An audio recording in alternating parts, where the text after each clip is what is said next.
Assalamualaikum warahmatullahi wabarakatuh.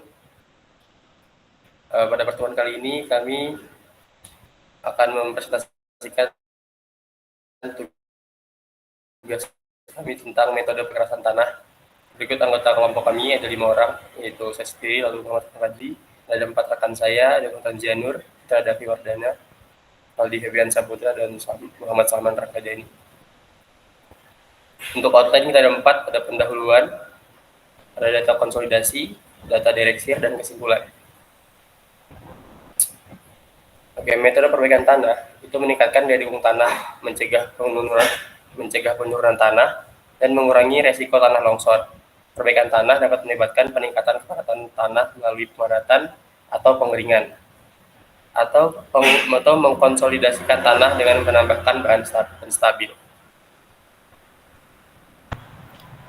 Oke, selanjutnya adalah latar belakang. Penelitian ini berfokus pada tanah di kampung Kacaunapeng, Selatan, yang dipilih karena memiliki struktur bertingkat tinggi dan memiliki karakteristik tanah lunak.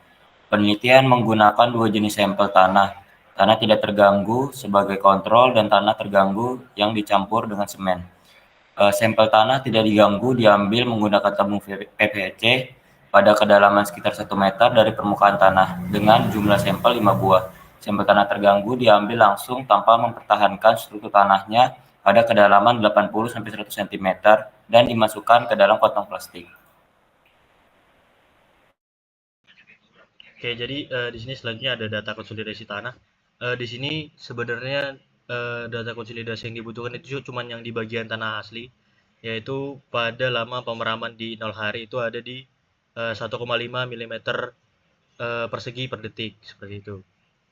Nah, di situ juga sebenarnya data yang ada adalah variasi dari tanah dan semen, namun itu tidak diperlukan.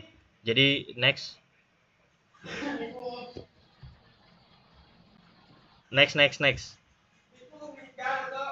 aja next.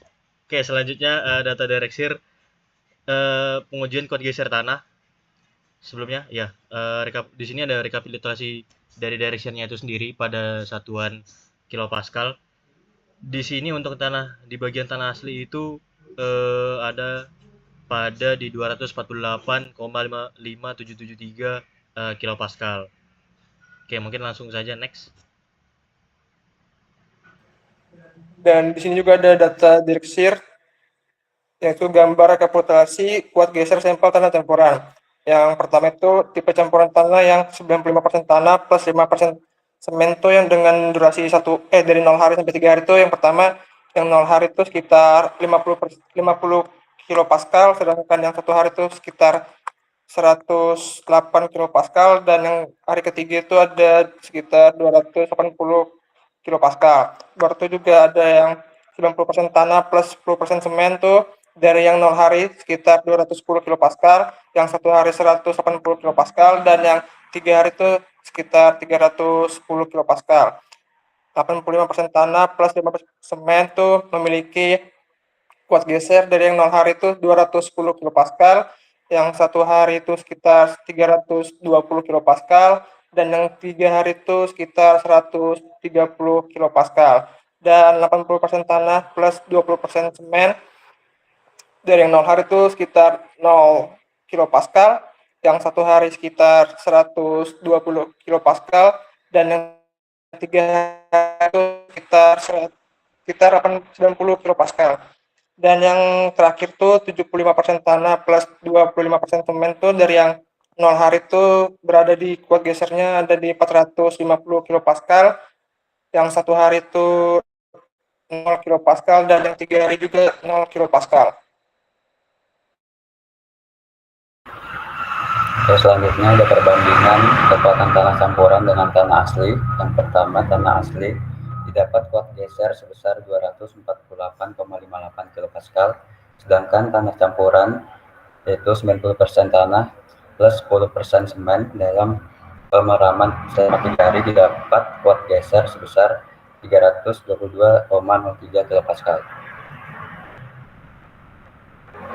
Selanjutnya, kesimpulan penelitian tanah di Galesong Selatan yaitu sebagai berikut. Yang pertama, sifat fisik tanah. Karakteristik tanah yaitu lempung dengan gradasi persebaran butiran tanah yang buruk. Memiliki batas cair atau L sebesar 46%, batas plastis atau PL sebesar 33,33%, dan indeks plastisitas atau PI sebesar 12,67%. Dari nilai indeks plastisitasnya didapatkan sifat tanahnya memiliki tingkat plastisitas sedang, mempunyai sifat tanah lempung, berlanau, serta bersifat kohesif. Yang kedua, sifat mekanik tanah. Koefisien konsolidasi sebesar 1,47 mm kuadrat per detik. Kuat geser sebesar 248,58 kPa.